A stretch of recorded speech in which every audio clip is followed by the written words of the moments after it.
En el momento en que Cristo muere y resucita, que fue aproximadamente en el año 31, en ese momento, cuando sube al cielo, ¿a qué se dedica?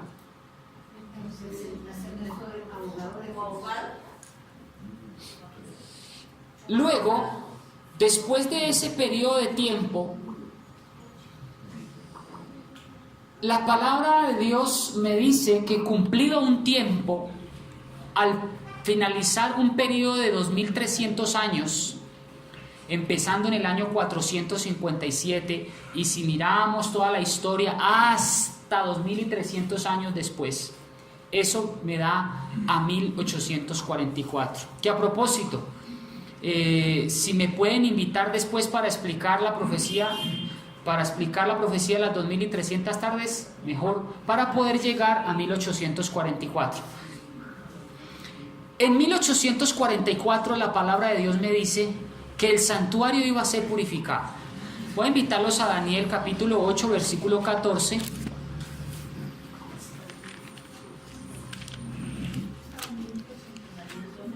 Daniel 8:14 me indica algo muy importante y dice: y él me dijo, hasta 2300 tardes y mañanas y el santuario será purificado. La palabra de Dios me está indicando aquí que Daniel, en el momento en que recibe una visión, como cualquier visión que recibe un profeta, le está diciendo y le está proyectando una visión a 2300 años después. ¿Usted se imagina, hermano, lo que es recibir una visión donde usted pueda ver el futuro 2300 años después? Increíble, impresionante. En esos 2300 años que Daniel ve proyectado hacia el futuro, es como si nosotros miráramos 2018 más 2300, ¿cuánto es? Que pudiéramos ver el futuro, ¿cuántos años? Hasta el calendario, ¿cuál? 2318, imagínense, más o menos. Que pudiéramos ver lo que va a acontecer 2300 años después. Y Daniel ve, durante esa visión que proyecta, Daniel se ve en esa proyección, él ve que al finalizar esa profecía, el santuario iba a ser purificado. La pregunta que surge naturalmente es: ¿cuál santuario iba a ser purificado? ¿El de la tierra o el del cielo? Del cielo. Resulta que en ese tiempo, cuando Daniel tiene la visión, el templo de Jerusalén estaba completamente destruido. Completamente. Luego, cuando se cumple esa visión en el año 1844, Daniel ve hasta 1844 después de Cristo. Y él se da cuenta que en 1844 tampoco había un santuario en la tierra, un santuario judío. Entonces, si el santuario no estaba en los tiempos de Daniel y no estaba en 1844 el santuario en la tierra en su funcionamiento, tendría que ser que se está refiriendo la palabra de Dios a un santuario que no es de esta tierra. ¿No es así? Sí. Resulta, hermanos, que yo quiero empezar este tema de esa manera. Cristo está haciendo algo especial en el santuario celestial hoy. Amén. En el momento en que Cristo muere y asciende, resucita y asciende, empieza una labor específica en el cielo. Y a partir de 1844 comienza otra labor, otra función. Pero quiero que me acompañen a la lectura bíblica y quiero empezar con nuestra lectura bíblica que está en Primera de Timoteo. Vamos a la siguiente. Primera de Timoteo 3:16. La palabra de Dios menciona una palabra muy interesante que yo quiero que ustedes reflexionen en ella un momento. Dice, grande, dice, y sin contradicciones, grande es el misterio de la piedad, que Dios fue manifestado en carne, justificado en el Espíritu, visto de los ángeles, predicado a los gentiles, creído en el mundo y recibido arriba en gloria. Grande es el misterio de la piedad. Primero que todo, hermanos, la palabra redención, salvación, lo que Dios hace por la humanidad, se le llama misterio. ¿Por qué creen ustedes que es un misterio y se le llama misterio de la piedad? ¿Por qué es un misterio? Porque nadie comprende el amor tan grande de Dios, venir a morir por una raza tan pecadora y tan desagradecida como somos nosotros. ¿Será que esa palabra misterio es sinónimo de entendimiento? ¿Será que si hay un misterio se entiende todo? No, todo no se entiende. Y dice que grande, grande. ¿Usted sabe qué entiende la palabra grande? La palabra grande abarca mucho más que algo que es pequeño. Great in English. Huge in English. Inmenso. Tan grande que no cabe en la mente de un ser humano este misterio. Tan grande, tan hondo, tan profundo, tan inmesurable, o sea que no se puede medir, que ni siquiera los ángeles lo entienden. ¿Por qué creen ustedes que los ángeles no lo entienden? ¿Por qué no entienden? ¿Quién lo entiende más? Ahora, miren esto. ¿Quién entiende más qué? ¿El ser humano entiende mejor el plan de redención que los ángeles o los ángeles entienden mejor el plan de redención que los hombres?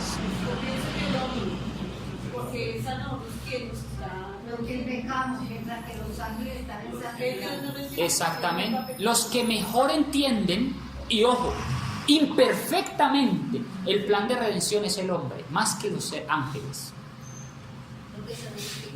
Porque nosotros somos los directos implicados en este problema llamado pecado. Los ángeles nunca han pecado, 1. 2, los ángeles no son carne, son espíritus. Ellos no saben lo que es una tentación en la carne. Por eso ellos miran de lejos este misterio. Nosotros lo miramos de cerca, porque todos los días tenemos tentaciones, porque todos los días caemos, porque todos los días nos levantamos, porque todos los días confesamos nuestro pecado. Nosotros sabemos lo que es una tentación en la carne, por eso Cristo se hace carne.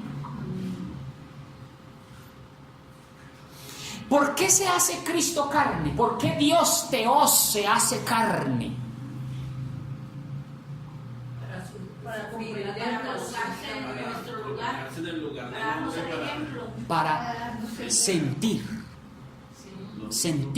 lo que le es imposible al Espíritu sentir. Grande es el misterio de la piedad, que Dios se haga carne. Gloria a Dios. Es algo que no entienden las religiones. Es algo que no entiende ni siquiera los testigos de Jehová. Es algo que ni siquiera entienden los budistas ni los judíos ortodoxos. Que Dios se haga carne. Porque un espíritu nunca va a sentir lo que usted y yo sentimos en la carne. Cristo vino a la tierra. Dios se hizo carne para sentir lo que es saber y sentir lo que significa tener una tentación en la carne. ¿Será que un ángel puede tener deseos de tomar alcohol? de lo que es el deseo de una carne, de una relación sexual, la atracción carnal por otro sexo. ¿Será que un ángel siente eso? Son celestiales, puros y Ellos no saben eso. Lo que pasa es que ese se lo dio una ¿Será que Dios, cuando se hace carne y habita entre nosotros y es carne 100%, será que Él tuvo tentaciones en la carne? Él fue tentado en todo, pero sin Exactamente. ¿Saben? Una de las tentaciones que pudo haber tenido Cristo en el momento de la carne, dice el deseado de todas las gentes, fue cuando sacaron a María Magdalena desnuda. Era una prostituta de Magdala, muy linda. La historia de María Magdalena es tremendamente triste, a propósito, porque fue prostituida por su propio tío. Y su tío era un sacerdote de Israel. ¡Qué vergüenza! Y el propio tío, quien la prostituye, la saca a rastras después, cuando ya es adulta y prostituyéndose, la saca a rastras y se la tira a Jesucristo. ¡Qué barbaridad! Y esta mujer la encuentran en adulterio, en fornicación, en adulterio. Y dice el espíritu de profecía que medio lo que alcanza a agarrar, porque es que la sorprendieron infraganti. ¿Y ustedes creen que ella tuvo tiempo para vestirse? No, la sacaron el brazo. ¿Ustedes creen que ella tuvo tiempo para bañarse? No, ¿Para ponerse la ropa interior? no había tiempo para nada. Escasamente coge alguna sábana y se la tiran a Jesús. La prueba de Jesús en la carne es ver a esa mujer desnuda, tendida en el polvoriento a la medianoche. Hermanos, y Jesucristo, en vez de mirar con ojos de codicia a una mujer, mira a una mujer como una que necesita salvación. Grande es el misterio de la piedad. Cristo pudo haber sentido tentaciones en la carne, sin embargo venció por el poder de Dios y la comunión que tenía con su Padre. Vamos al otro versículo, en Primera de Pedro capítulo 1, versículo 12.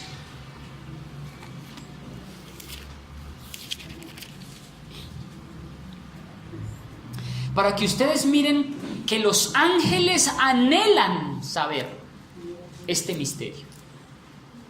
Los ángeles no se explican por qué Dios viene por usted y por mí a salvarme personalmente. Y no deja mensajeros, no le encomienda la misión de la salvación a un ángel, ni al arcángel, el que sea. Cuando me refiero a arcángel, ustedes sabían que hay, el espíritu de profecía a propósito menciona la palabra arcángeles en plural. ¿Saben por qué? Hay un solo arcángel, que es Miguel. Pero la palabra arcángel Miguel solamente se le asigna a un solo arcángel de los demás arcángeles, dice el espíritu de profecía. Porque el único que es como Dios es Jesucristo. Por eso el arcángel Miguel es único en su especie, porque es el jefe de todas las demás jerarquías. Eso no significa que existan otros arcángeles, porque de cada jerarquía hay un jefe de ángel, porque arcángel significa jefe de ángeles, y de cada jerarquía hay un jefe, por eso es un arcángel. Y aquí Dios no le encomienda la misión ni la salvación a un arcángel, ni le encomienda la misión a un serafín, pudiéndolo hacer. Y Dios no le encomienda la misión a un querubín. Y Dios no le encomienda la misión de salvar al hombre a ninguna criatura creada, sino que Dios mismo decide hacerse carne y venir por usted y por mí. Amén. Este es el misterio de la piedad. ¿Quién sino el que nos formó nos puede salvar? ¿Quién sino el mismo Dios que nos hizo nos puede salvar? Imagínense nosotros debiéndole la vida y la salvación a un ángel que ni siquiera entiende. ¿Entienden por qué Dios tiene que hacerse carne ahora? Porque si hubiera venido un ángel viene y ni siquiera entiende qué es lo que está pasando. A mí me mandaron a morir por el ser humano y yo no sé por qué. ¿Entiende ahora? Por eso no es encomendada la misión de salvar al hombre a ninguna criatura.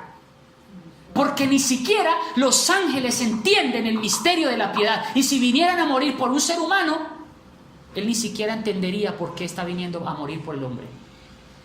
Pero Dios, que nos hizo, que nos formó, Jesús, que sopló en nuestras narices el aliento de vida, Él sí sabe cómo salvarnos porque es nuestro Dios. Amén.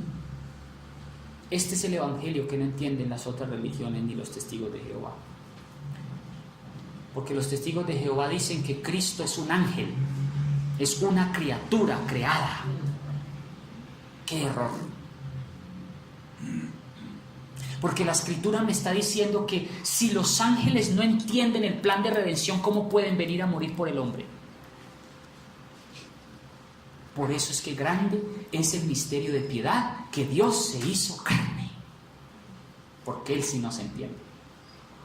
Primera de Pedro capítulo 1 versículo 12 dice: a los cuales fue revelado que no para sí mismos, sino para nosotros, administraban las cosas que ahora os son anunciadas por los que os han predicado el Evangelio por el Espíritu Santo enviado del cielo, cosas en las cuales desean mirar los ángeles. Los ángeles no entienden esto.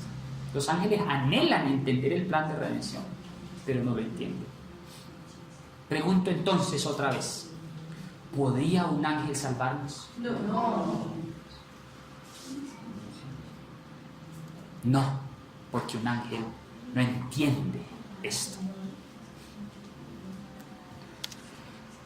Les voy a leer. Hay un libro que estoy leyéndome, se llama The Spirit of Prophecy, Volume 4. Hay muchos libros que no han sido traducidos aún al español. Esta es una serie de 4 libros, 4 volúmenes. Yo les voy a dar. Ustedes sabían que el conflicto de los siglos es un resumen de estos 4 tomos. Y estos 4 tomos, más o menos, cada tomo son como 2000 páginas. Por eso es que es la obra más grande de Elena de White. Por eso se tardó tanto. No con el librito que tenemos en la mano. No.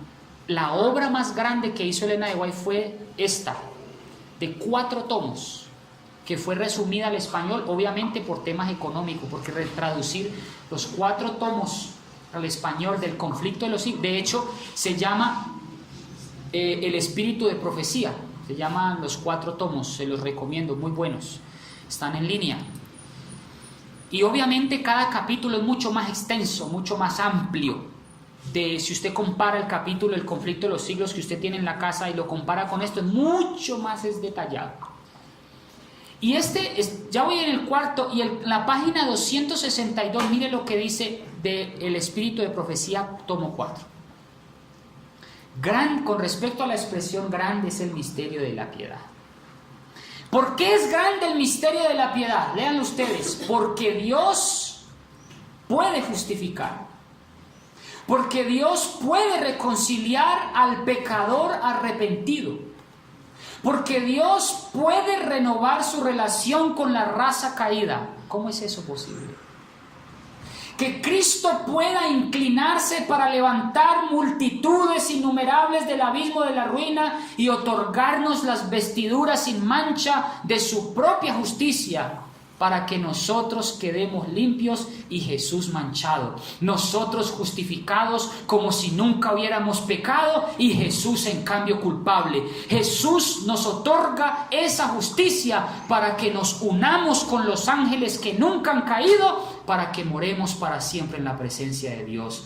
Grande es el misterio de la piedad. Grande es este misterio que aún los ángeles anhelan entender. Amén. ¿Cómo es posible que además de que Dios se haga carne, empezando por ahí, ellos no entienden tanto amor que Dios haya tenido por una criatura que se rebaje al nivel de la humanidad para que salve al hombre. 1. 2. Que no solamente se hace carne, sino que decide morir por él. ¿Cómo les parece eso? ¿Quién hace eso? ¿De qué manera? ¿Y de qué manera? 3. Que no solamente decide venir por el hombre, sino que decide hacerse pecador y recibir toda esa culpa sobre sí, dejar al hombre limpio, y en cambio Cristo pecador. Que no solamente Cristo decide entregarme su vida eterna, sino que Él decide morir por mí y entregarme su vida como un salvoconducto. ¿Quién hace eso? ¿Quién hace algo así? ¿Qué otra religión puede hacer algo así? ¿Qué otro Dios puede hacer algo así? Mahoma no lo hizo. Buda tampoco. Gandhi tampoco lo hizo. En cambio, Cristo murió por mí. Amén. Y entregó su vida por mí. Grande es el misterio de la piedad. Que Cristo me justifique, me reconcilie, me considere como que yo nunca hubiese pecado. En cambio, Él se le transfiere toda esa culpa. Él es el que se convierte en pecado. Él es el que se convierte en culpable. Y en cambio a mí me deja limpio para poder presentarme ante el Padre como si yo nunca hubiera pecado. ¿Quién hace eso? Eso es como cuando uno tiene a su hermanito. De hecho, mi hermano lo hizo una vez, mi hermano Daniel. Yo rompí una pecera jugando fútbol. Mi mamá tiene un genio muy terrible y nos castigaba muy fuerte, durísimo. Yo era el niño menor y nos pegaba a todos por parejo, sin ninguna contemplación. No importaba si fuera niño, grande, menor o adulto, nos daba a todos juguete por igual. Fue tanto el golpe que una vez le dio a mi hermano que lo dejó inconsciente. Fue tanto el golpe que me dio una vez mi madre en la cara que me rompió la cara. Y era un niño. Mi hermano, al ver eso, como yo rompí la pecera con un balón, mi mamá llegó en la tarde, yo no sabía qué hacer, de verdad. Yo ya estaba listo para la pela. Tenía 7 años y todavía me acuerdo. Cuando llegó mi mamá y preguntó escandalizada, ella tenía un perrero, a veces nos daba con cuero seco, soleado al sol, con rejo. Ella soleaba el rejo de cuero de vaca al sol y con eso nos daban juguete. Ay de nosotros. Y cogió el perrero en su mano. ¿Quién hizo esto? ¿Quién me rompió la pecera? ¿Y saben qué dijo mi hermano? Yo. Mi hermano Daniel. Mi hermano Daniel dijo, madre, yo la rompí. Hermanos, y mi hermano recibió una pela tan terrible. Le salían bombas de sangre en las piernas. Mi mamá era salvaje. Era, porque hoy es una conversa. Hoy es una mujer convertida para la gloria de Dios. Amén. Hermanos, mi hermano recibió su culpa en mi favor. Yo quedé limpio y mi hermano culpable. Mi hermano recibió el castigo y yo quedé justificado ante mi madre. Mi hermano recibió los golpes del pecado y yo quedé justificado ante el Padre. Eso hizo Cristo por nosotros. Amén. Toda la culpa del pecado la recibió Él y nos justificó ante la ira del Padre. Amén. Ese es el misterio de la piedad. ¿No creen ustedes, hermanos, que vale la pena darle gracias a Dios todos los días por lo que Él ha hecho por nosotros?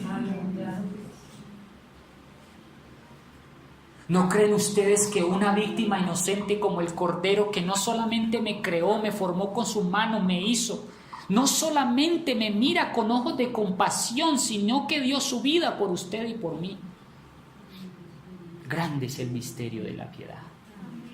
Por todas las edades vamos a tratar de entender esto. ¿Cómo es posible que Dios se haga carne por usted y por mí?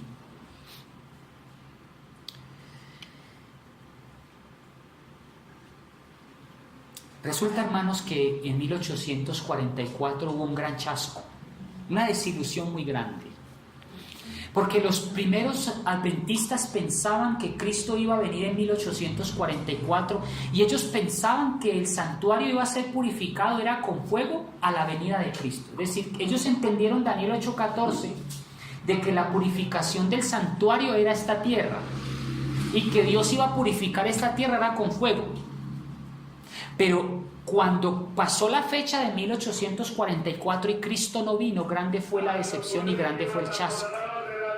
Hubo muchos detractores en ese movimiento en ese momento. En ese momento muchos vociferaron y maldijeron a Miller y tuvo muchos enemigos, pero Miller y todos los pioneros adventistas del séptimo día no desistieron de su fe. Dios no los iba a dejar chasqueados. Un pequeño grupo, muy pequeño grupo, decidieron continuar estudiando las Escrituras y buscar dónde era que estaba el error.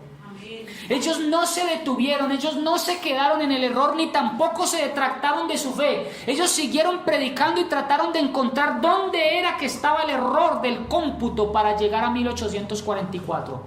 La fecha estaba correcta, el evento era el que estaba equivocado. En su búsqueda encontraron verdades muy increíbles y profundas, que son las que les voy a compartir hoy. Una de las verdades más grandes que descubrieron los primeros pioneros adventistas fue la verdad del santuario. Que el santuario construido por Moisés, por mandato de Dios en el Antiguo Testamento, de acuerdo a los planos mostrados en el monte, son figuras del verdadero tabernáculo en el cielo. Ellos se dieron cuenta de que había un santuario en el cielo. Una copia exacta de la que había dado Dios a Moisés en el monte Sinaí, había una copia o sombra de la verdadera que está en el cielo.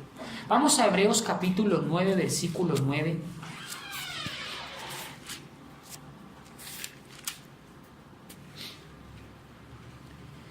¿La tenemos todos?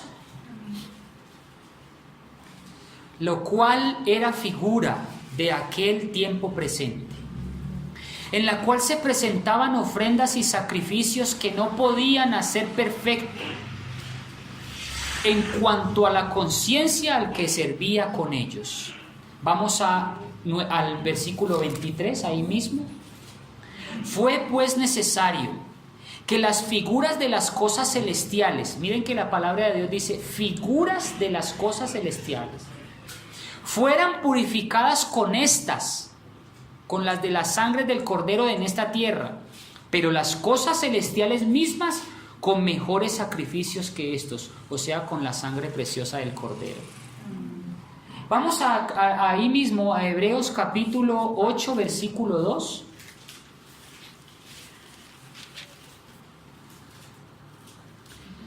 Ministro del santuario y del verdadero tabernáculo que el Señor levantó y no el hombre. Pregunto, ¿está diciendo la palabra de Dios que hay un santuario en el cielo? Sí. ¿Que hay un verdadero ministro o sacerdote ministrando en el cielo? Sí. Que son figuras del verdadero, es decir, que lo que se hizo en la tierra, que el santuario que se hizo en la tierra, que todo el servicio que se hizo en la tierra era una figura de lo verdadero que está en el cielo. Vamos ahí mismo en el capítulo 9, versículo 24, dice: porque no entró Cristo en el santuario hecho de manos, figura del verdadero, sino en el mismo cielo para presentarse ahora por nosotros en la presencia de Dios. ¿Cómo la ven? Pregunto entonces, ¿hay un santuario en el cielo? ¿Entró Cristo en el santuario verdadero, hecho el verdadero y copia del terrenal? ¿Sí o no? Claro que sí. El santuario en el cielo en el que Jesús ministra en nuestro favor es el gran original, en la cual el santuario que hizo Moisés es una copia. Dios le dice a Moisés, hazte este santuario. Pero recuerden que Dios le da a Moisés una copia. ¿Ustedes qué entienden por una copia? Que hay una original en el cielo. Entonces, miremos en la siguiente diapositiva, por favor. ¿Cómo entender este misterio de la redención entonces? Para entender un poco el misterio de la redención hay que hacerlo a través del santuario. Y eso era lo que los pioneros entendieron en ese momento. La belleza y esplendor del tabernáculo en la tierra reflejaba las glorias de aquel tabernáculo celestial donde Cristo nuestro precursor ministra por nosotros ante el trono de Dios. ¡Qué belleza! Dios deja un sistema en miniatura de todo lo que Dios está haciendo en el cielo y Jesucristo y el Espíritu Santo. Así como el santuario en la tierra tenía 2 departamentos. Ojo a esto, porque el santuario en la tierra tenía 2 departamentos. ¿Será que en el cielo también hay otros 2 departamentos? Sí. Tiene que ser. El santuario en la tierra tenía 2 piezas, llamémoslo así. 2 piezas. Uno se llamaba lugar santo y el otro lugar santísimo. ¿En el cielo será que están los mismos compartimentos? Tiene que ser, porque si es una copia terrenal, en el cielo tiene que estar el mismo, ¿o no? O sea que hay 2 lugares en el cielo. Vamos al siguiente. De igual manera, el arca que contiene la ley de Dios, ahora escuchen esto, hermanos, si en el santuario terrenal había un arca en la tierra, un arca, y en esa arca también en ese santuario también había un altar de incienso y otros elementos del servicio del santuario, pregunto, ¿será que en el cielo también están los mismos elementos? Sí. Todo igual. Vamos a Apocalipsis capítulo 4 versículo 5 para ver qué es lo que ve Juan, para que ustedes vean que en el cielo sí hay los mismos elementos del santuario que estaban en la tierra. Apocalipsis capítulo 4 versículo 5. ¿Cómo vamos hasta aquí? ¿Están dormidos? ¿Ya tienen sueño? Casi. Apocalipsis capítulo 4 versículo 5 dice: y del trono salían relámpagos y truenos y voces, y delante del trono ardían ¿qué cosa? 7 lámparas de fuego. Pregunto, ¿en el santuario terrenal habían 7 lámparas? Sí. ¿Y en el cielo qué es lo que ve Juan? 7 lámparas. Y dice, las cuales son los 7 espíritus de Dios. Miren lo que dice Apocalipsis 8:3. Y otro ángel vino y se puso en pie delante del altar, teniendo un incienso de oro, y le fue dado mucho incienso para que lo ofreciesen con las oraciones de todos los santos sobre el altar de oro que estaba delante del trono. ¿En el santuario terrenal había un altar de incienso? Sí. ¿Y qué es lo que ve Juan en el cielo? Un altar de incienso. La misma réplica. Miren lo que dice Apocalipsis 11:19. Y el templo de Dios fue abierto ¿en dónde? En el cielo. Entonces hay un templo en el cielo. Claro, porque ahí dice, y el templo de Dios fue abierto ¿en dónde? En el cielo. Entonces hay un templo en el cielo con los mismos elementos que habían en la tierra, claro, porque era una copia. ¿Dice o no lo dice? Y dice ahí, y miren que él también ve algo, y dice, y el arca de su pacto fue vista en el templo. ¿Ustedes saben qué era lo que tenía el arca del pacto? Sí.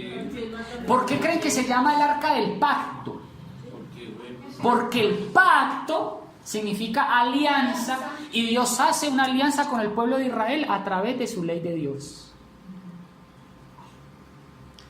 El arca del pacto contenía la ley de los 10 mandamientos. Entonces yo les pregunto, se me surge así una idea. Si el arca del pacto tenía la ley de Dios en la tierra, quiere decir que la ley de Dios ya estaba en el cielo mucho antes. Entonces, ¿por qué dice las de otras denominaciones que la ley fue clavada en la cruz? O que la ley es de los judíos. ¿Por qué dice entonces la gente que la ley es exclusiva de Moisés? ¿Será eso verdad? No entiendo. Porque es que si la ley de Dios es vista en el cielo y en el arca del cielo está contenida la ley de los 10 mandamientos, quiere decir que eso era mucho antes de que toda esta civilización y los judíos y todos fueran creados, ¿o no? Entonces pregunto, ¿la ley ha sido eterna desde siempre? Entonces, ¿por qué dice la gente que la ley de Dios fue clavada en la cruz? ¿Se fija, hermana? ¿Se fija usted, hermano? Eso dice la gente, que la ley fue clavada en la cruz. Pero la Biblia me está diciendo que el santuario ya tenía la ley mucho antes de que existiera todo esto. ¿Cómo les parece? Tremendo. Sigamos leyendo. Y hubo relámpagos y voces y truenos y un terremoto y grande granizo. Sigamos leyendo. Los estudiantes, hermano, en la jugada, por favor. Los estudiantes que estaban buscando la verdad. Los estudiantes que estaban buscando la verdad y buscando el error en su interpretación del cómputo de las 2300 años, encontraron una verdad indiscutible y una prueba fehaciente de la existencia de un santuario en el cielo. Amén. Qué maravilloso, ¿verdad? Y miren ustedes que Moisés hace un santuario de acuerdo al modelo que se le mostró. Pablo declara que ese modelo era basado en el verdadero santuario que está en el cielo, y Juan testifica que lo ve en el cielo. Entonces pregunto, ¿hay un santuario en el cielo, sí o no? Amén. ¿Hay un santuario con los 2 departamentos, sí o no? Sí. Por supuesto. Vamos ahora a entrarnos un poco en el ministerio de Cristo. En el lugar santísimo de ese santuario, o sea, en las 2 piezas que hay, en la segunda pieza, en la del fondo, llamémosla así, hay una ley, ¿sí o no? Estaba la ley. La gran regla de justicia por la cual toda la raza humana es juzgada. El arca que contiene las tablas de la ley, miren esta belleza, lo que descubrieron estos estudiantes. El arca que contiene las tablas de la ley estaba cubierta por una tapa que en inglés se le conoce como la mercy seat, que significa, es decir, la silla de la misericordia. Tremendo. Entonces vamos a imaginarnos una urna, una caja en el cielo, que luego fue dada acá en la tierra, y resulta que esa arca tenía una tapa como esta, digámoslo así. Esa tapa se le conocía como la silla de la misericordia. ¿Por qué se le conoce como la silla de la misericordia? Porque el que estaba sentado en esa silla era nada menos y nada más que la Shekinah, o la mismísima presencia de Dios, que posaba ahí estaba sentado. Y resulta que en cada lado habían 2 querubines que cubrían la presencia de Dios. Dios estaba sentado sobre el estrado de su gobierno. ¿Qué era lo que había abajo? La ley. ¿Por qué creen ustedes que simbólicamente Cristo está sentado sobre la ley? Porque el fundamento de su gobierno es ¿qué cosa? La ley de Dios. Entonces yo no entiendo otra razón. ¿Por qué la gente dice que la ley está clavada en la cruz? Cuando en realidad el fundamento de cualquier gobierno es la ley. Amén. Un gobierno sin ley no puede vivir, ¿o sí? Una empresa sin leyes, con protocolos y con normas no puede vivir. Entonces, ¿cómo es posible que la ley tenga que ser clavada en la cruz cuando en realidad la ley es el fundamento del gobierno mismo de Dios, porque está sentado Dios sobre el mismo fundamento de la ley? ¿Estamos entendiendo? Tremendo. Y no solo eso, los ángeles estaban mirando, los querubines con una ala volaban y con la otra cubrían su rostro, y sus rostros miraban hacia abajo. ¿Por qué creen ustedes que los ángeles miran hacia abajo? No solamente la reverencia, están constantemente contemplando la ley, mirándola, para no desviarse. Yo les pregunto, hermanos, si los ángeles en símbolo están mirando hacia abajo porque ven, proyectan, allá está la ley, y la contemplan todos los días los ángeles, y la guardan todos los días, la observan, la repiten, la leen y la estudian, la memorizan y la memorizan. Imagínense día y noche mirando la ley. Entonces, ¿por qué dicen los cristianos que ya no tenemos que observar la ley? Pero no observan pero el sábado, porque el resto sí ya lo. Bueno, el que infringe un mandamiento, se infringe toda la ley.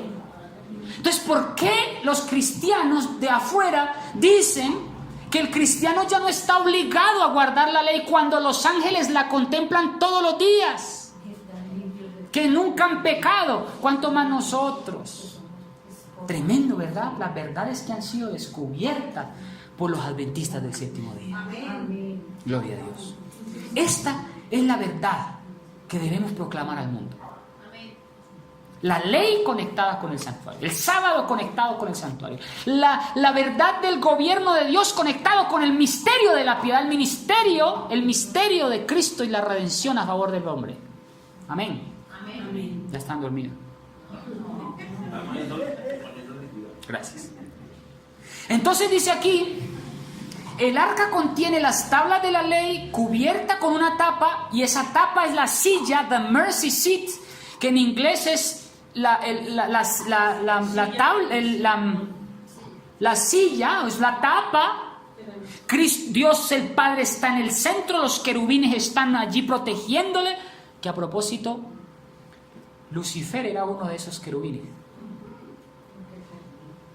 porque era un querubín, por eso se llama querubín protector, porque Lucifer estaba protegiendo y todo el tiempo contemplando la ley. Es cuando empieza Lucifer a cuestionar la ley que se desvía,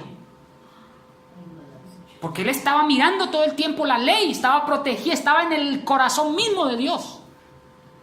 Por eso es que cuando empieza a cuestionar la ley, cuando nosotros empezamos a cuestionar la ley y cuando empezamos a justificarnos diciendo que ya no es necesario guardar el sábado, cuando empezamos a decir, no, es que uno al año no hace daño. Cuando empezamos nosotros a cuestionar la ley de Dios y decir, no, es que una mujer al año no hace daño. Cuando empezamos a justificar nuestras faltas, ahí es cuando cada vez nos alejamos y nos desviamos más y más del corazón mismo de Dios. ¿Cómo les parece eso? Lucifer se desvía porque empieza a cuestionar la ley de Dios. Hermanos, les voy a dar una frase que dice el Espíritu de Profecía, tremenda. Los judíos, el pecado de los judíos fue rechazar a Cristo. Y el pecado de los cristianos es rechazar la ley. Ese es el pecado de los judíos y de los cristianos. Hoy nosotros aceptamos a Cristo, pero no estamos aceptando la ley. Los judíos aceptaban la ley y la observaban, pero no aceptaron a Cristo. Nosotros, al contrario, aceptamos a Cristo, pero no estamos aceptando la ley. Mire el diablo cómo se está jugando estratégicamente las jugadas maestras para que nosotros pequemos por un lado o por otro, y para que nuestros hermanos evangélicos no guarden la ley.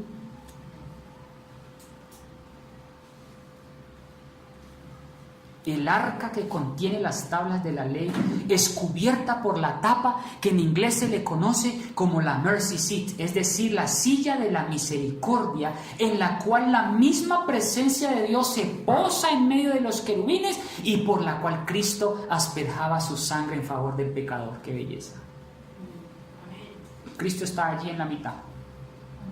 Dios está allí en la mitad. Y Cristo está con su sangre presentándola ante el Padre, mostrando, sí, Padre, el pecador pecó, el pecador quebrantó la ley, sí, pero por eso estoy presentando mi sangre sin mancha y sin mácula, para que el pecador sea justificado. ¿No dicen amén por eso? Amén. Amén.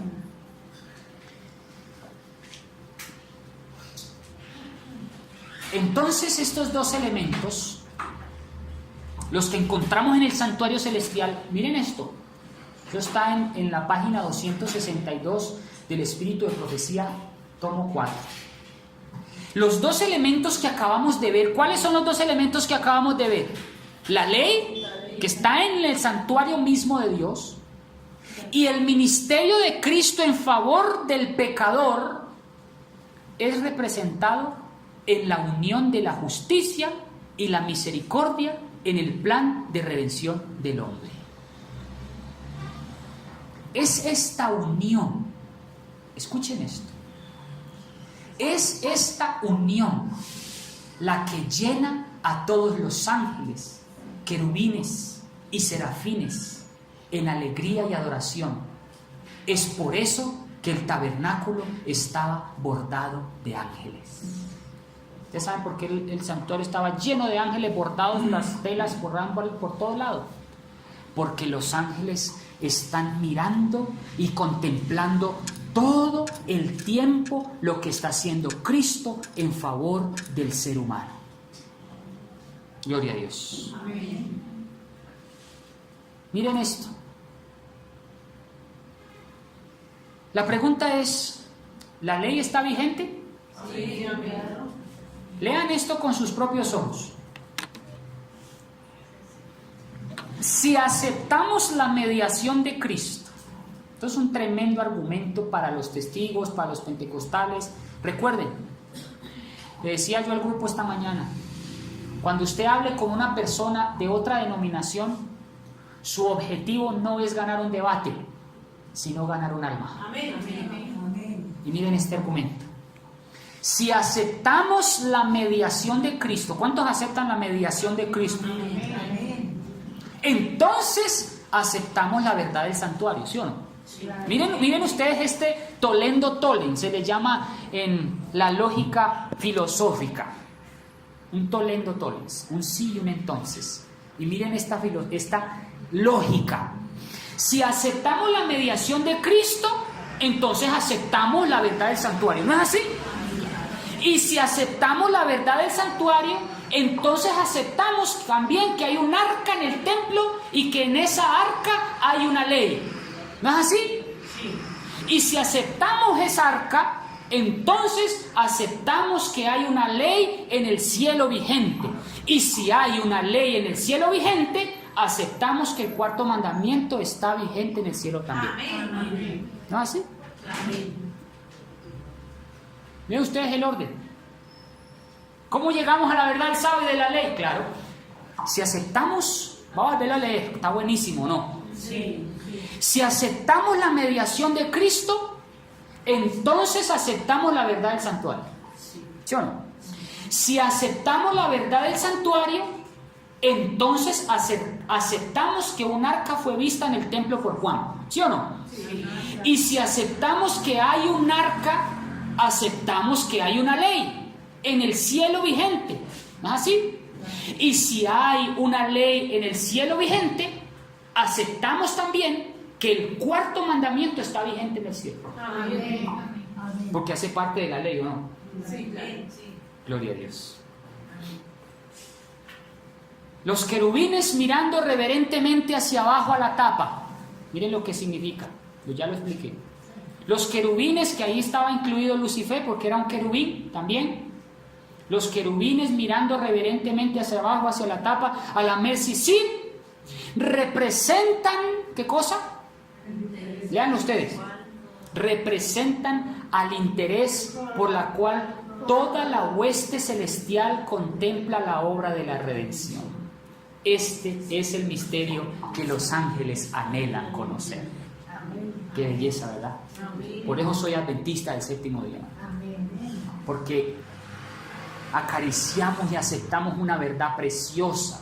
Vienen tentaciones, pruebas, desánimos, de todo lo que usted quiera, sí. Pero yo soy un oráculo de Dios. Un receptor de esta verdad que me alegra en mi corazón. Tengo tentaciones, pruebas, luchas, de todo. Pero yo sé que mi Cristo vive. Y yo sé que mi Cristo me otorgará todas estas promesas que están escritas en la palabra de Dios. Amén. Cuando terminaron los 2300 años, en 1844, no existía en la tierra un santuario desde hace cientos de años. Por lo que el santuario en la que se refería Daniel no podía ser el terrenal, sino la purificación del celestial. La pregunta que surgió a los pioneros adventistas y que surge a nosotros naturalmente es: ¿cómo puede el santuario en el cielo necesitar una purificación? Es tremendo, ¿no? De hecho, muchos dicen, bueno, si el santuario se refiere al cielo y dice que el santuario será purificado, ¿cómo es posible que el santuario esté contaminado? ¿Por qué el santuario tiene que ser purificado? Y la pregunta es: ¿cómo puede en el cielo el santuario ser purificado? ¿Ustedes qué creen? ¿El santuario sí está contaminado, sí o no? ¿Ustedes qué creen? Porque si la Biblia me dice a mí que el santuario tiene que ser purificado y se está refiriendo al santuario celestial, es porque si tiene que ser purificado, es porque está contaminado. ¿Cuál es lo contrario de purificado? ¿No es contaminado? La pregunta es: ¿contaminado de qué? Los pecados, de todos los pecados. Pues hermanos, les voy a dar dos opciones. O paramos aquí y continuará el tema, o seguimos hasta las 12:30. Gracias, hermano. Es el día del Señor, gloria a Dios. No, ¿cómo les ha parecido hasta aquí? Se han beneficiado, gloria a Dios. Hermanos, aquí tenemos que ser como niños, humildes. Y el primer beneficiado, el que primero está aprendiendo, soy yo.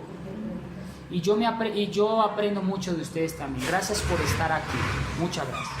Bueno, ¿seguimos o qué? Está buenísimo. Bueno, para entender mejor el término "y será purificado", recordemos que en el proceso de justificación del hombre, en la medida que el hombre confiesa su pecado, este se transfiere al santuario. El hombre queda limpio, justificado, pero tanto Cristo como el santuario quedan como contaminados virtualmente por el pecado, confesado por parte del pecador, por lo que ese pecador o ese pecado o esa contaminación debe ser limpiada y eliminada tanto de Cristo como del santuario celestial. Pero ¿cómo se purifica Cristo y el santuario de los pecados del mundo? Es la pregunta. ¿Entendieron esto o no? Cuando yo confieso mi pecado, yo quedo justificado, limpio, pero ese pecado se transfiere inmediatamente ¿a dónde? Al santuario. Esas oraciones llegan al santuario y llenan de humo el santuario y se contamina el santuario. Pregunto, ¿quién recibe esas oraciones? No es Cristo. Entonces, ¿Cristo cómo queda? Contaminado por el pecado. Claro. Tanto Cristo como el santuario quedan contaminados virtualmente. Ustedes me entienden, ¿no?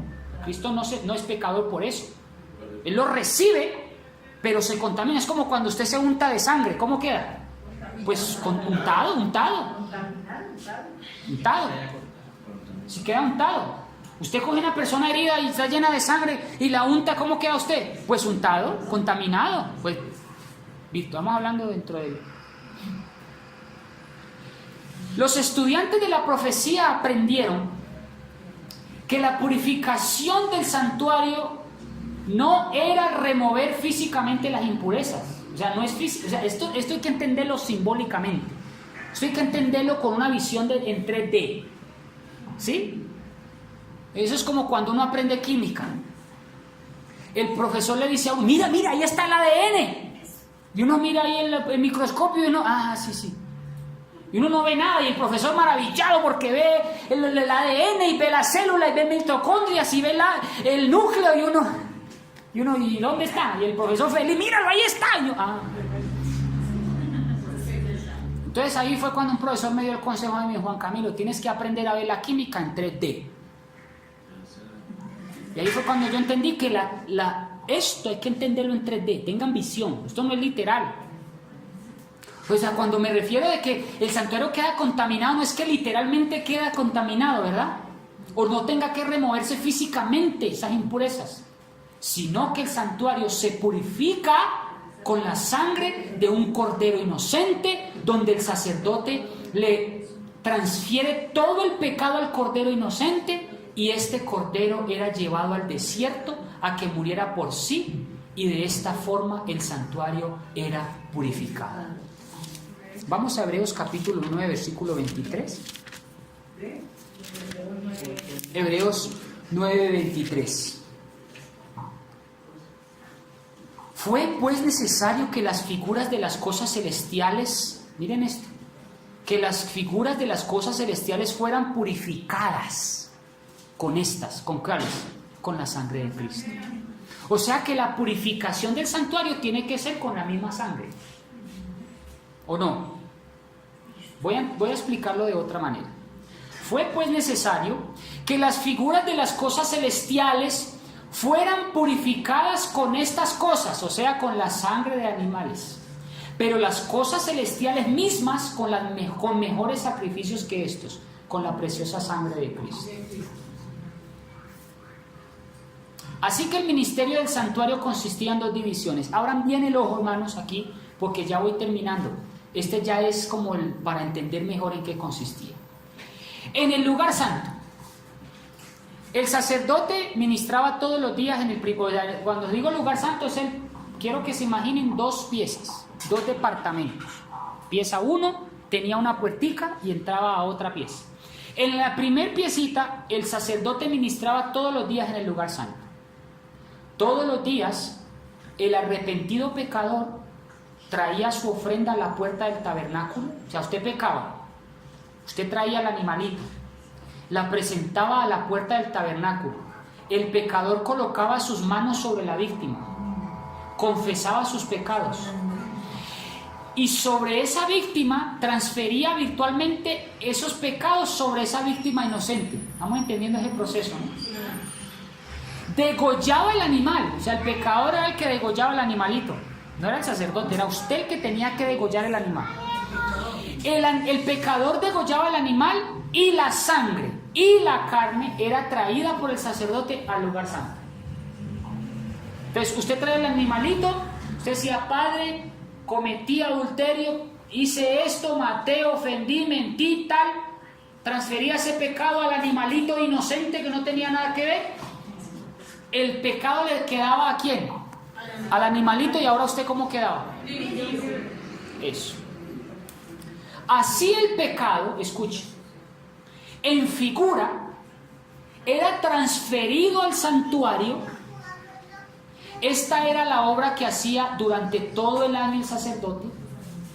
Como se pueden dar cuenta, la continua transferencia de los pecados al santuario era constante y permanente durante el santuario, que es santo, porque la deidad mora allí, se contaminaba por los pecados que eran ingresados diariamente. Hasta ahí es claro, ¿sí? Por lo tanto, era necesaria una obra de purificación, de limpieza de ese santuario por todos los pecados allí contenidos. Y aquí es donde se purificaba el santuario. Miren ustedes, ¿qué se hacía en el segundo departamento? En la segunda piecita. Una vez al año, el sumo sacerdote purificaba el santuario. ¿Cómo lo hacía? El 10º día del 7º mes, es decir, cada 22 de octubre. Ahora entienden por qué el 22 de octubre de 1844 se cumple la profecía de las 2300 tardes. Entonces, el 10º día del 7º mes, es decir, el 22 de octubre del calendario judío, el sumo sacerdote entraba al lugar santísimo, so pena de muerte si entraba otro día. La purificación del santuario se empleaba en este día una vez al año.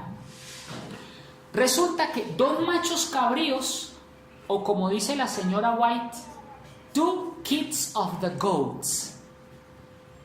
En español es 2 machos cabríos bebés. Una vez al año, miren el proceso, cómo se purificaba el santuario, cómo se limpiaba el santuario de todos los pecados. Resulta que una vez al año traían 2 machos cabríos bebés, 2 kids of the goats, y los traían a la puerta del tabernáculo y se echaban suerte sobre ellos. ¿Ustedes saben qué simboliza esto? Vamos a Salmos capítulo 22, versículo 18. Tengan paciencia, hermano, ya vamos a acabar. Salmo 22, 18. Miren lo que simboliza esto.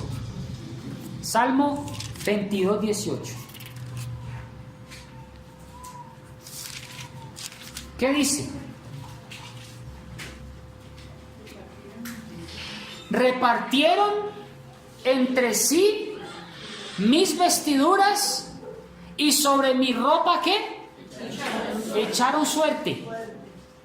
Y mire lo que dice Mateo 27, 16. Ya estaba profetizado eso en Salmos. Mateo 27, 16 y 17 dice: y tenían entonces un preso famoso llamado Barrabás. Y reuniéndose ellos, Pilato les dijo: ¿a quién quieren que os suelte? ¿A Barrabás o a Jesús, que es llamado el Cristo? Pregunto, ¿habían echado suerte sobre Cristo ahí, sí o no? Sí. Entonces, ¿qué representan esos dos machos cabríos que eran puestos en la entrada de la puerta? Si uno representa a Cristo y el otro a Barrabás, ¿qué representará Barrabás? Muy bien. Y miren ustedes lo que hacían. Echaban suerte sobre los dos animalitos. Uno era para Dios y otro era para que escapara al desierto con todos los pecados que fueron transferidos en el santuario durante el año. Y así quedaba el santuario purificado. ¿Cómo se hacía eso? El cordero al que le caía la suerte para Dios era degollado. Ese corderito al que le caía suerte para Dios no tenía ningún pecado, ninguna pena, ¿verdad? Y dice: el cordero al que caía suerte para Dios era degollado como una ofrenda sin mancha por el pecado al que se le iban a transferir todos los pecados del santuario. ¿Sí están entendiendo? Cogían ese corderito, echaban suerte. ¡Pan! Este va a ser para Dios y este va a ser para el santuario. Este es Jesucristo y este es Barrabás. Entonces cogían el corderito vivo, lo mataban, ¿verdad? Lo degollaban, entraban esa sangre. El sacerdote lo que hacía con esa sangre era, lo primero que hacía el sacerdote, miren lo que dice ahí: el sumo sacerdote traía esa sangre dentro del velo ante el arca del pacto. ¿Saben por qué lo entraba dentro del arca del pacto? Porque allí estaba la ley quebrantada. ¿De acuerdo? Ahí estaba la ley quebrantada. El sumo sacerdote aspersaba 7 goticas de sangre delante y sobre la silla de la misericordia, ¿sí? Y yo le pregunto, ¿por qué primero asperjaba la sangre inocente y luego confesaba los pecados del pueblo y los transfería al corderito vivo? Ya se durmieron. Porque era las tablas eran purificadas. Tenemos el corderito vivo. Sí. Lo degollaba y entraba esa sangre, ¿cierto? Con esa sangre asperjaba 7 veces sobre la silla de la misericordia. Recuerden que ahí estaba la ley. ¿Por qué la asperjaba primero sobre la ley? ¿Qué representaba eso? Primero, que la sangre inocente entraba en favor del pecador. Piensen, por favor. Y luego esa sangre la esparcía sobre el altar, sobre esa silla de la misericordia. Porque estaba purificada. Porque, como quien dice, para remendar la ley. La justicia de la ley decía que la paga del pecado es muerte. ¿Sí me están entendiendo? Sí. Entonces lo que hacía el sumo sacerdote era chorrear esa sangrecita allí, como indicando que se estaba cumpliendo la demanda de la ley. Pero el que había muerto no había sido el pecador, sino ese cordero inocente. Y ahora salía. ¿Y quién quedaba en la puerta? El corderito vivo. Con sus 2 manos el sumo sacerdote confesaba todos los pecados que fueron durante todo el año. Todo lo que se estaba en el santuario simbólicamente los transfería en el corderito que quedó vivo. Pregunto, ¿cómo quedaba el santuario? ¿Y cómo quedaba el sumo sacerdote al entregarle esos pecados al corderito vivo? También limpio. ¿Y ahora qué se hace con el corderito vivo? Se mandaba al desierto. Lo mandaba al desierto a que se muriera solo. Entonces, ¿cómo quedaba el santuario ahora? ¿Cómo quedaba el sumo sacerdote ahora? ¿Cómo quedaba el pueblo? Correcto. Y ahora la culpa la llevaba ¿quién? El corderito que se fue para el desierto. Ya vamos a entender toda esta aplicación para qué sirve. Dice, luego Aarón ponía sus 2 manos sobre la cabeza del cordero vivo, confesaba todos los pecados que había reposado en el santuario durante el año, los transfería al cordero vivo y lo mandaba al desierto. Ahí lo pueden comprobar, no tenemos tiempo para leerlo, seguimos. Aplicación. Esta ya es la aplicación.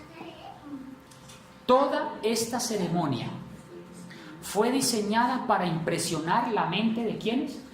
De los israelitas sobre la santidad de Dios y cuánto aborrece Dios el pecado, y además para mostrarles que no podían entrar en contacto con el pecado sin contaminar.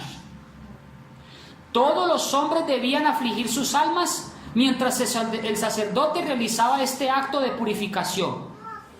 Todos los negocios de Israel ese día eran cerrados. Toda la congregación de Israel pasaba todo el día en solemne humillación ante Dios, en oración, ayuno y profundo escudriñamiento de sus corazones. Un sustituto era aceptado en lugar del pecador. Note que el pecado no era cancelado únicamente con la muerte del cordero. Era justificado, sí, pero el pecado no era eliminado aún. El pecado era transferido al santuario y solo se eliminaba a través de la sangre inocente del cordero, y que luego era transferida a un cordero vivo para que el cordero vivo muriera en el desierto de todos estos pecados. ¿Qué simboliza todo esto? La ofrenda por el pecado señalaba a Cristo como un sacrificio. El sumo sacerdote representaba a Cristo como un mediador. El chivo expiatorio simbolizaba a Satanás, el autor del pecado, sobre quien los pecados del verdadero arrepentido infielmente serán colocados. Cuando el sumo sacerdote, en virtud de la sangre de la ofrenda por el pecado, quitó los pecados del santuario, los colocó sobre el chivo expiatorio, cuando Cristo, en virtud de su propia sangre, remueva los pecados de su pueblo del santuario celestial y al final de su ministerio los coloque sobre Satanás, quien en la ejecución del juicio deberá soportar la pena final, el chivo expiatorio fue enviado a una tierra que no habitada, para nunca volver a la congregación de Israel. Entonces Satanás será desterrado para siempre de la presencia de Dios y su pueblo, y será entonces borrada la existencia de la destrucción final del pecado y los pecadores. ¿Saben cuándo Cristo le va a transferir los pecados a Satanás? Cuando Cristo regrese, Cristo le va a transferir todos esos pecados a Satanás, y Satanás será atado y llevado al desierto por 1000 años.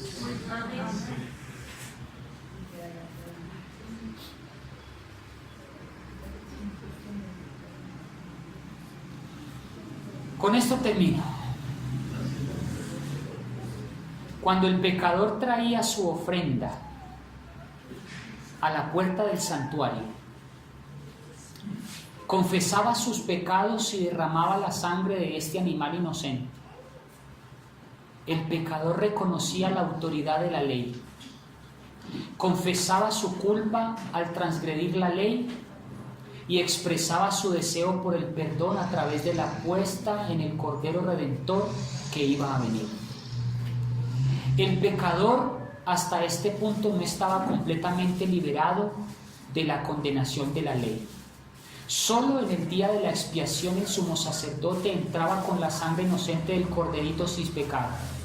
Asperjaba su sangre directamente sobre la presencia misma de Dios, directamente sobre la ley. Esta sangre representaba la sangre inocente y sin pecado de Cristo, que inocente se hace pecado por nosotros. Se presenta ante el Padre por nosotros. Cuando el pecador traía su ofrenda, presenta su sangre inocente por nosotros ante Dios y asperja su sangre inocente sobre la santa ley de Dios. Y así el hombre quedaba justificado ante Dios por Jesús, que nunca pecó, cumpliendo las demandas de la ley. Que dice que la paga del pecado es muerte. Él nunca pecó y sin embargo murió. ¿Por qué murió si nunca pecó? Es por su muerte que somos justificados. Él muere para darnos a nosotros su vida. Él se convierte en pecador por nosotros para darnos a nosotros su santidad. Él cumple las demandas de la ley al morir para darnos a nosotros vida, la vida eterna. Oh, qué amor, qué inmenso amor.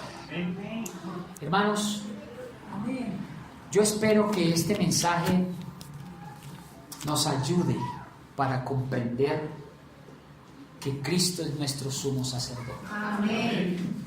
Que Cristo en este momento está purificando nuestros pecados y los está limpiando, y un día los va a depositar en Satanás, que es el verdadero originador del pecado. Cuando Cristo venga por segunda vez, le va a entregar todos los pecados de la humanidad a Satanás. Así entonces el santuario va a quedar purificado, Cristo va a quedar purificado y su pueblo va a quedar purificado para siempre. Y Satanás será atado con todos esos pecados por 1000 años, y entonces Cristo tendrá la autoridad para destruir a Satanás y al pecado para siempre. No existirá una partícula de pecado, porque Cristo lo prometió. Todos esos pecados van a ser transferidos en Satanás, el originador del pecado, y solo entonces nosotros vamos a morar para siempre en una tierra nueva, donde no morará el pecado, donde no habrá más llanto, ni dolor, ni clamor, donde las primeras cosas pasaron, he aquí todas son hechas nuevas. ¿Cuántos quieren darle gracias a Dios por el Cordero de Dios que quita el pecado? Nosotros vamos a cantar un especial. Y mientras nosotros cantamos el especial, yo les invito para que ustedes, por favor, si quieren hacer un llamado de fe y quieren confesar su pecado y decirle: Padre, yo te doy gracias porque tú eres bueno con nosotros. Yo quiero que mientras usted escucha este himno, usted pueda decirle al Señor Jesús: Señor, gracias. Confiese su pecado y entregue todo su pecado al Señor Jesús y le diga: Señor Jesús, sin ti nada soy. Gracias porque grande es el misterio de la piedad, que tú te hiciste hombre por amor a mí, que moriste por amor a mí y que inocente moriste por amor a mí. Amén.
Vamos a dar gracias a Dios por su amor inconmensurable. Empiece a hablar en su corazón allí y pídale a Dios que le cambie ese corazón.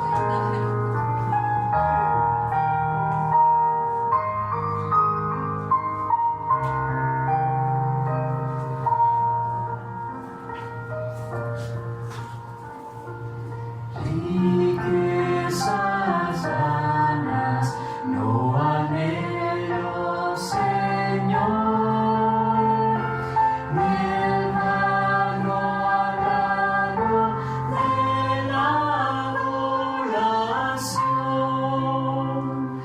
Tú eres mi herencia, tú mi porción.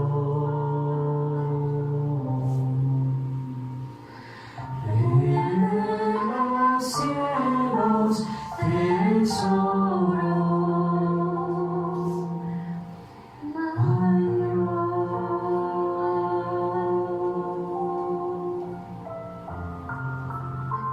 Vamos a orar. Señor Jesús,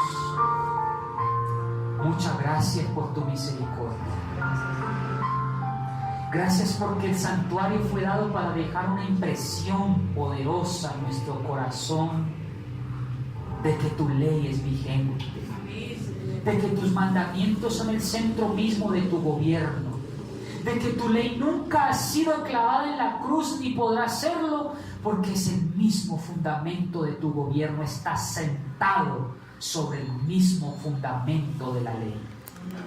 Cristo, en nuestro favor, está asperjando su preciosísima sangre, la está presentando ante ti, asperjando un poco de esa sangre ante la ley quebrantada, y está presentando y purificando esos pecados, y muy pronto, cuando Cristo venga por nosotros, va a transferir todos esos pecados ante Satanás, quien es el autor y original del pecado. Solo entonces tu pueblo, solo entonces el santuario y solo entonces nuestro sumo sacerdote Cristo quedaremos completamente purificados y no existirá una sola mancha de pecado nunca más. Amén. Queremos que vengas pronto por tu pueblo. No queremos ser partícipe más ni siquiera de una partícula de pecado. Queremos en este momento estar compungidos. Queremos cerrar todo negocio si es necesario para estar confesando nuestros pecados. Pronto llegará el día cuando Cristo determinará el futuro de esta humanidad, pero no tendremos temor porque tú viniste a morir por mí. Grande es el misterio de la piedad, que Dios se hizo carne y habitó entre nosotros, murió por nosotros, entregó su vida por nosotros, cosas que los ángeles no entienden y nosotros estamos cerca de entenderlos porque Cristo murió por mí. Gracias, Jesús, por tan maravilloso regalo y que nunca se me olvide lo que has hecho por nosotros. Lo pedimos y lo agradecemos. Beshem Yeshua HaMashiach Meshiheinu, Baruch ata Beshem Adonai Melech HaOlam Melech Israel. Bendito eres, Dios, por los siglos de los siglos. Lo pedimos en el bendito nombre de Jesús, que en hebreo es Yeshua HaMashiach Meshiheinu, en el nombre de nuestro Mesías, Cristo Jesús. Amén. Amén y amén. Hermanos, una feliz tarde. Muchas gracias por venir y que tengan un feliz sábado.